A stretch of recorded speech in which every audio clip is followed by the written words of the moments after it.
uSimpapo Muhle Mthakazo Muhle okhulumayo nguMike Hove umsakazi wase Studio 7. Sulukandaba kungolwesibili kunjenje asidibaleni kuhlelo lwabatsha olwe The Connection namhla ngo8 ntambama. Namhla kuhlelo sixoxa ngokuvimba ukuthelelanwa kwegciwane lengculaza kwabasakhulayo ngalinyanga kaMpalakazi yokuqinisa umkankaso wokulimukisa uzulu emhlabeni jikelele ngaleli gciwane elibangela ingculaza ele HIV/AIDS. Sulukandaba Mthakazo Muhle ngifisa ukuzwa kini ukuthi abatsha balalo ulwazi olweneleyo na lokuzivikela ukuthelelanwa leli gciwane. Abafisa ungena kuhlelo lilakho ukusithumezela umlayezo ku WhatsApp kunombolo ezithi +1 202 465 0318.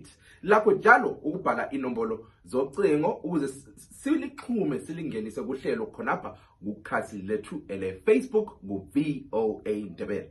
Sulukandaba asihlanganeni kuhlelo The Connection ngo 8 p.m. Bye bye.